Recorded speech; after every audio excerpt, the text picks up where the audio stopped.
Cemeteries are time capsules. While the world advances and people and places change, cemeteries stay the same. The very first cemetery in Bristol is called East Hills, and it is located on the eastern end of State Street. And much like the city, it is split between two states. East Hills was just recently put on the National Register of Historic Places. That opens up a great door for us. There's grants, many grants that can be had at once you're on the National Register that you can't commence to get if you aren't on the National Register. We plan a celebration later on. Mr. Phillips was more than happy to give us a short tour of the old cemetery. Some men, kind of rowdies from the town, would come up here and fight roosters, game roosters. And folks got to calling it Rooster Hill. But once the cemetery started, they didn't think that was a dignified enough name for a cemetery, so they called it Round Hill again. The cemetery began under the name Round Hill. The gentleman who owned this land planned to build a mansion right here on the top, very summit of the hill. And he had a cousin who lived in Aberdeen, Mississippi. He went there, became impressed with the old Dr. Sykes home in the town of Aberdeen, and he sent his carpenters there to look at it, to draw the plans. He was planning to reproduce that house and then make another house just like it right here on this spot. But he had tried to get married all his life, and he tried again, and the girl, she was an old widow by that time, turned him down again, and so he just sadly gave up the idea of the hill and finally allowed a grave to be put here, little Nellie Gaines, in February of 1857. After that, it was more or less considered no man's land. He still owned it, but people began to up here anyway, make burials here. And on up to the time of the Civil War, there was probably a dozen people buried on the hill here. Then, when the war started, he allowed the soldiers to be buried up here. Supposedly 100, we think there's actually more, but in the actual burying ground here with the markers, we've counted 100. But after the war, a few people came here and located the son's, or thought they located the son's grave, and they would have an engraved marker put there, but only to a very few. Then just recently, 3 or 4 years ago, a man who's real adept at searching information in the National Archives found a listing of about half of them. Well, we don't know which grave belongs to which person, but they have created a monument just below there with the names of those that we can find. Then, just after the war, another gentleman, Mr. L.F. Johnson, bought 2 acres right here where I'm sitting and gave it to the city for a burying ground. It grew fast after that, spread down the hill. By 1870, just 2 or 3 years after it was bought, they were already burying perhaps 200 yards on down the hill. Now, of course, there's, you might say, 2 sets. Those who died here in the hospital during the war. There was a Confederate hospital here during the war, and those were put all together. In the years that followed, old veterans, one by one, died, and there's over 200 of them in here. So we know at least there's 300 Confederate soldiers in this cemetery. For some of Bristol's residents, their emancipation from slavery only came with these graves. As more graves were added, the cemetery continued to grow. They spread down the slope beyond the main crest of the hill. By 1890, they had reached where the gate enters the cemetery now, and very soon afterwards began to bury on toward William Street. While there are hundreds of tombstones, there are some more notable than others, such as the tallest one, which overlooks downtown Bristol. He was affectionately called Uncle Will, William H. Smith. He came here as a builder, contractor builder. He set up his own brick works down in town, near town, and he built several buildings that are still standing, including the home in which I live. When he got real old, he decided that he wanted to put up his own monument. So, being a contractor, he had access to good materials, reasonable, and he built the largest monument in the entire cemetery. He was old and feeble and had to be brought up here, and he would sit in a chair and watch the men work on it. He was always pretty much particular as to how thing was done, and he just about sat there and told them how to place every brick in it. He said, I want it to last for 100 years. Well, that was in 1900, and you can see that it's beyond that now. Well, he lived in a house that had a view of the hill too, over on Shelby Street. And he would sit on his porch and admire his tombstone way across town.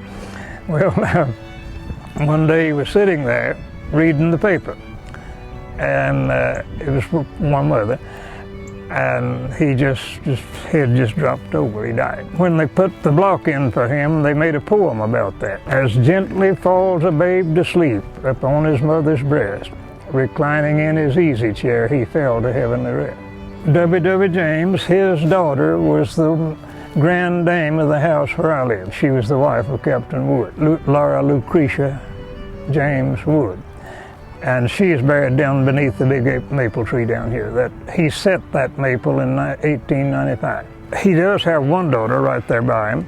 He has a granddaughter right behind me who married the former Attorney General of Tennessee, H.T. Campbell. Nanny Brooks is his daughter. She's buried by him. W.W. James Jr. is there. He committed suicide on March the 1st, 1888. Then just beyond, on the corner of the lot in very small stones, he has the distinction of having started the automobile industry in Bristol. He had the first automobile, he had the first automobile agency. It's rather fitting that he's buried within the sound of where hundreds of cars pass every day. The old Reverend James King, for whom King College is named, was just worshipped and adored here. They very nearly put him to sainthood before he died. And everybody wanted to name a son for him. So he came out with the name James King James. And most people just called him simply King James. Over there is a real heavy monument. This fella had a foundry on 4th Street. He made, one of his specialties was making iron fences. And formerly there were many of his fences here in the cemetery, but they've been taken out. One still remains back here. They wanted some kind of distinguish the grave of Shelby, so they put it around there. It looks like it's been there 100 years, but that was done maybe 5 years ago. But he was the maker of iron fences. There's very few left around homes here in Bristol that he made. Over there is the John G. King lot, with the angel standing there. He was the youngest son of Reverend James King.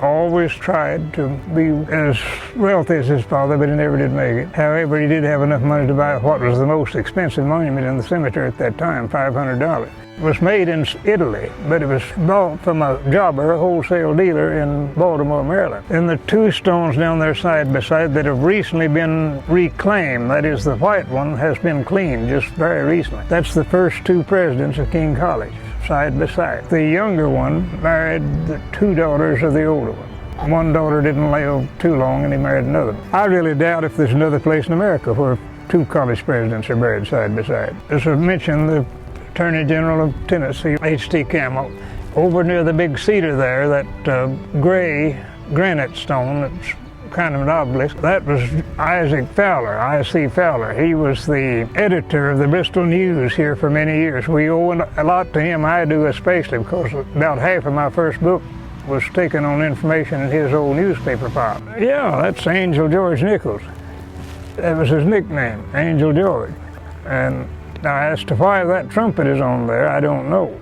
He might have been played in the Civil War. He went in the war at about the age of 15. He had the nickname of Angel George, and he despised it. And he'd just about fight you if you called him that to his face. He was the farthest thing from an angel. And the man just beyond him where the big monument is his brother, Isaac A. Nichols. He is the one that later had the hotel where the Confederate hospital was. That's how it got the name Nichols House. Mr. Phillips, the city historian, has actually bought his gravesite in East Hill Cemetery. I had the idea that I wanted something up on the top of this hill overlooking the town. And luckily there was a strip right through here that was available.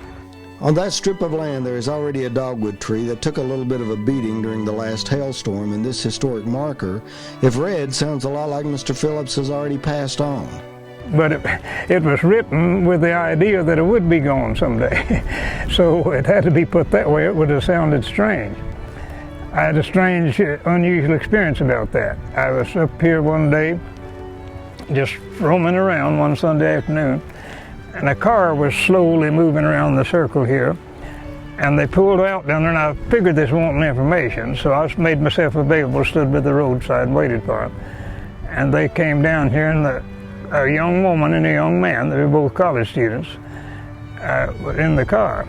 And she looked over at me and said, very timidly like, said, "Can you tell me when Bud Phillips died?" And I said, "You were talking to him now." Well, then it kind of scared her. She thought she was seeing a ghost. But anyway, she jumped out of the car and came around and hugged me right good. I didn't know her from Adam, but evidently she's a fan from the books and TV shows and so on. I've done this a lot, brother, just sit here and looked at the town.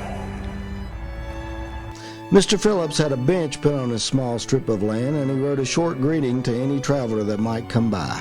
"Friend, rest here a while and look to the west and view the city, which I chose for my home in 1953 and found it to be truly a good place to live."